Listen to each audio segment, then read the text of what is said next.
Ah, the wizarding worlds of Harry Potter, a realm of wonder, enchantment, and untold adventures.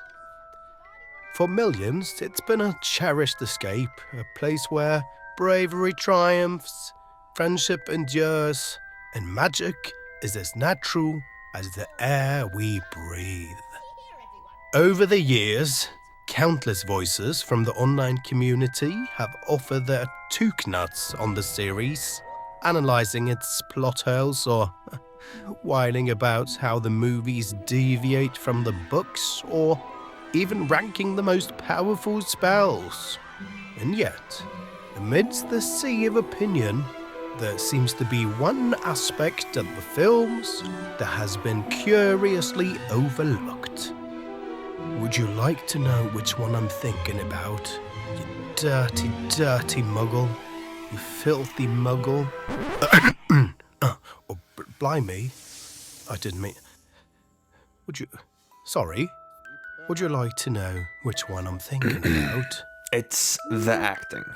It's really not good at all. And I'm honestly embarrassed that it took me this long to be able to point out this painfully obvious flaw in the series. I've always known for years, decades even, that this movie series isn't very good. There's something off, but I've never been fully able to explain why. That is until now. And honestly, I'm surprised that not more people are discussing this point. During the small amount of research that I did on this, it became clear to me that this is not discussed nearly as often as it should be. So that's exactly what I'm going to do. I'm going to prove that the acting in the Harry Potter series, movie 1 through 8, is really bad. And just for the record, I'm not talking about the acting performances of the grown-ups in this series. Gary Oldman, he's fantastic. Alan Rickman, Maggie Smith, I guess they're good as well. That's fine. I'm of course talking about the children in the movie. Harry Potter, for example. Harry Potter himself sucks. Ron sucks. Hermione sucks. Malfoy sucks. Ginny, oh boy, she sucks. And really all the other children in the movie suck at acting. And if you think I'm coming off harsh, I might be, but I really genuinely feel this way. And if you think this is just me shitting on children for not delivering Oscar-worthy performances, you're only halfway correct, because that's obviously a part of this, but remember, these children, they do grow up. So I'm also shitting on these people when they're grown-ups, right? Okay? And just a small point before we get started, imagine if you had a kid around 10, 11, 12, whatever they had to be for the first movie. If you had a kid in that age range in the UK and you didn't go to one of these auditions, then what the fuck were you doing? Because that's a ticket. That's the golden ticket for sure, man. If you were able to get one of your children in the top 3, in the Harry Potter, Ron, or Hermione situation back then oh boy, that is gold. That's millions of dollars ready for the taking, pretty much. Because it's not like this was an obscure, random-ass book that they were making a movie out of. No, this was big back then. This was a really, really, really, really popular movie series. I'm definitely going to check how popular it was and put that on screen.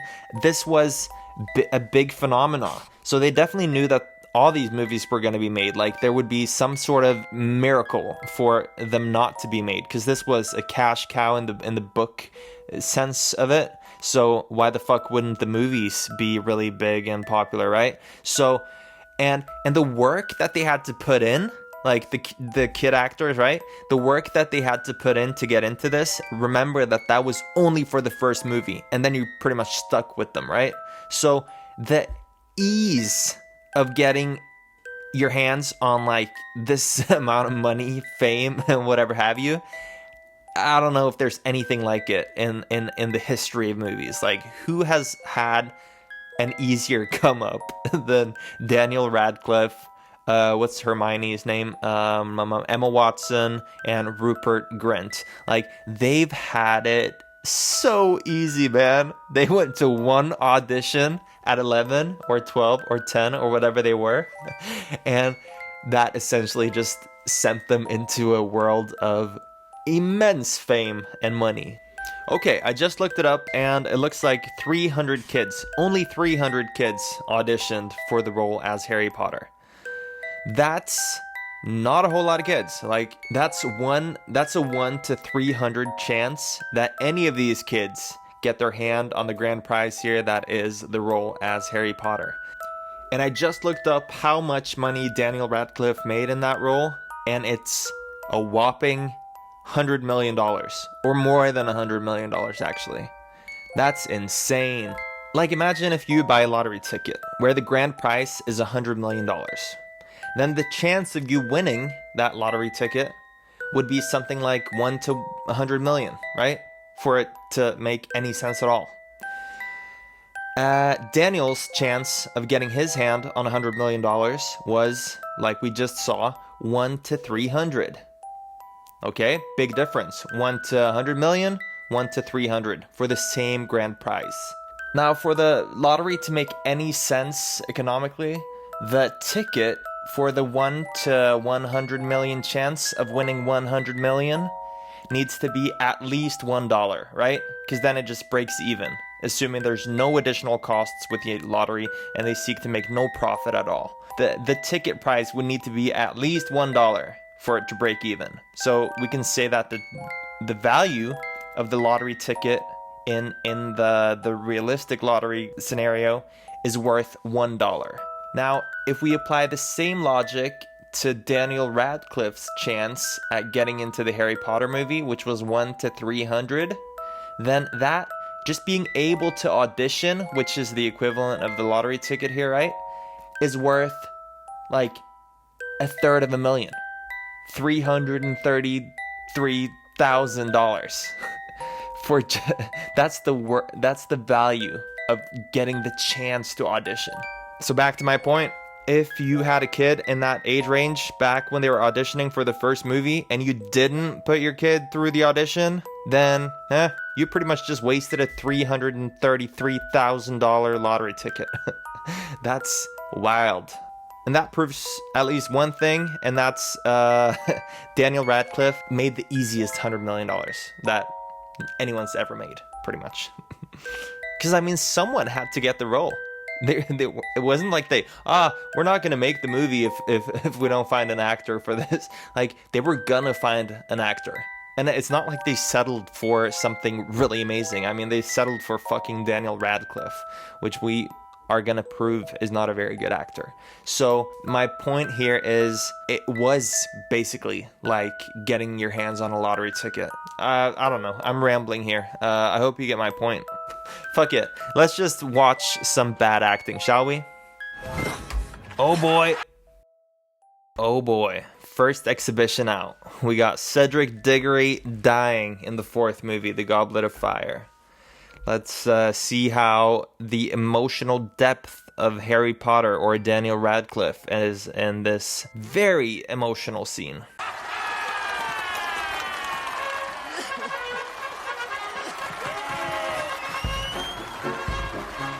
Wow, the suspense is building. Oh,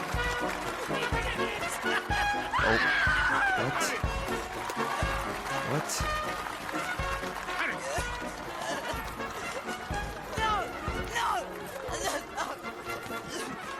Jake Dumbledore, what's happened? He's back. He's back. Voldemort's back. Cedric, he asked me to bring his body back. I couldn't leave him. Not that. It's all right, Harry. It's all right. He's home. No. Keep everybody in That's not convincing, Harry Potter. That's not convincing at all. And the worst part of this scene is when Harry Potter is making a fool out of himself by acting this way. Cedric's father comes down and he reacts in the most heart-wrenching way. Like, it sends shivers down my spine. My boy! Get up. Easy. Easy.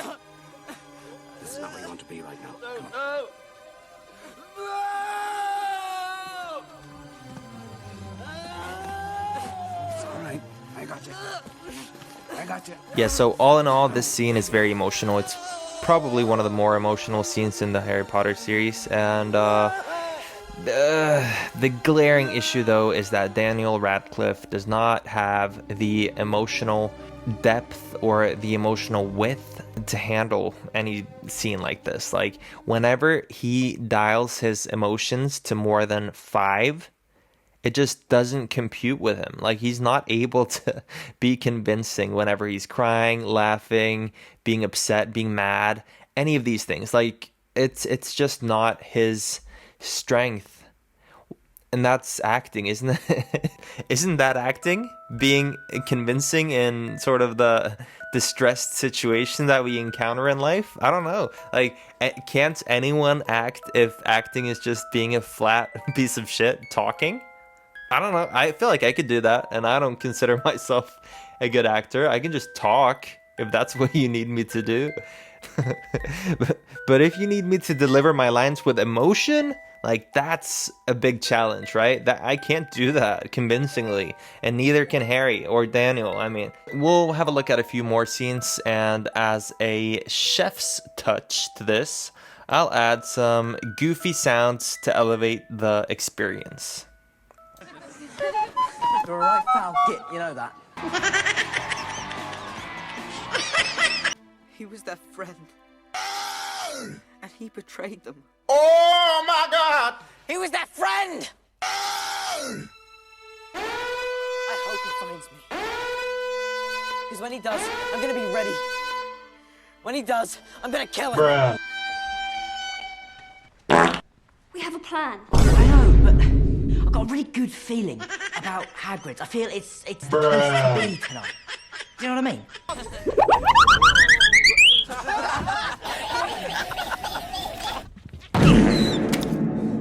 And with your name on it. Bruh. Bruh. I've been at it for hours. If I could just rest. What the hell? Oh my God! My father was a great man. Okay, that's enough of Harry. Now let's move on to the dynamic duo Ron and Hermione, the sidekicks of the movie series. So, Hermione is portrayed by Emma Watson, and Ron is portrayed by Rupert Grint. And surprise, surprise, neither of them are very good actors. So to start off with, we're going to look at Hermione, and I did not compile this sequence, but it's a sequence where it basically shows how she uses her eyebrows in every single thing she acts out. Like, her eyebrows is doing all the acting, and it's actually pretty annoying when you start noticing. So let's have a look at this.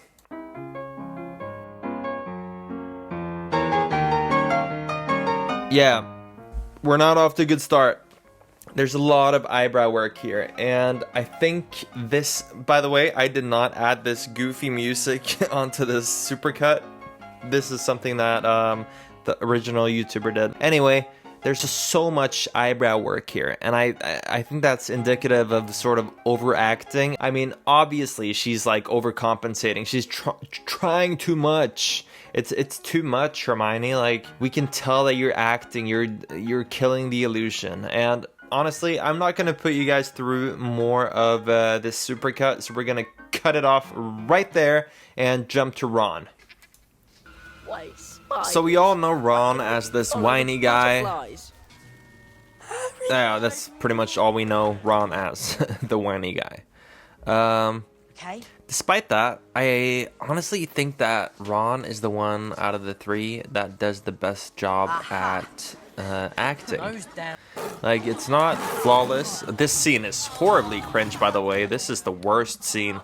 But mostly, Ron is fine, I think. He's not awful. Every week. I mean, he might be overacting a bit with his goofiness and dorkiness and uselessness, but all in all, I think he's the best out of the three. I think he does a pretty okay job at acting. Like, he's no fucking DiCaprio, obviously, but he's not trash.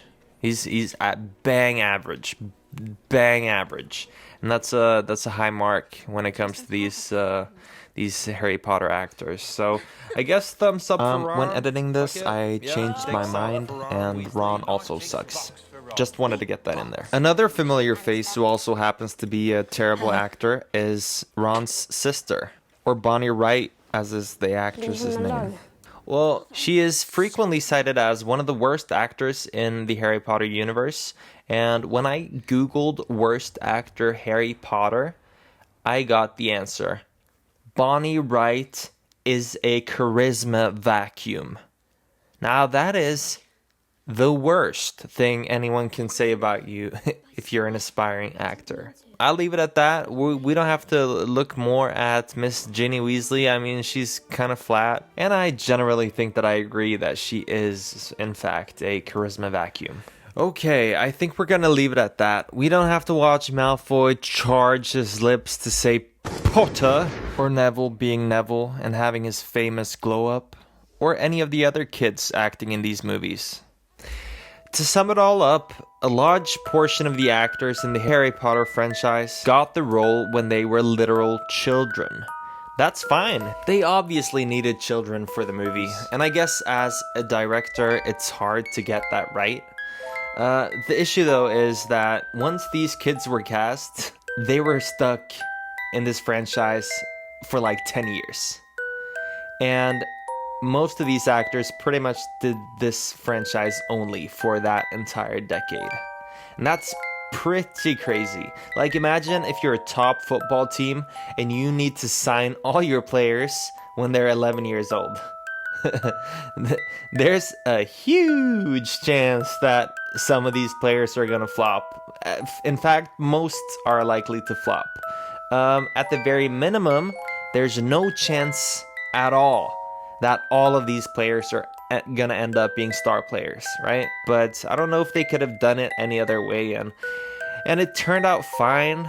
8 mediocre films that made a profit, and they're loved by an entire generation. That's not bad. It's pretty good, actually. But I do think that as critiques, in the pursuit of looking for errors with these movies, we need to look past the plot holes or the overpowered mechanics like the Map of Mischief or the Invisibility Cloak or Liquid Luck, even the Time Turner or Avada Kedavra. Even the broken magic system, like why the fuck do they not have any mana? Like, why can they cast infinitely many times after one another and just be fine with that? It makes no sense. Anyway, we need to look past all of that. And we need to realize that these movies also had shitty acting. It's time for us to acknowledge that. And if you like the video, gatekeep the shit out of it, you fucking... Youngest try Wizzy, Cedric, are you busy? Cho Chang wanna blow bang on the glizzy. Pesky Pixie waved a fire whiskey. Cho's too busy, so a Snapchat Jenny. 6, 8, 7 stacking bands up in Gringotts. Lumos open the vault when the boy knocked. Ron already said stop acting silly. It's Hagrid and Harry. Brolly in my palm when it's calm, now I open carry. Nocturne alley, no valley. French ting in the sidecar, a revoir when I put the long snout in a patty. I'm in the mountain, scouting, making them wet like a fountain. Sipping half-made wine, think it's tiny, it's so cold, got the whole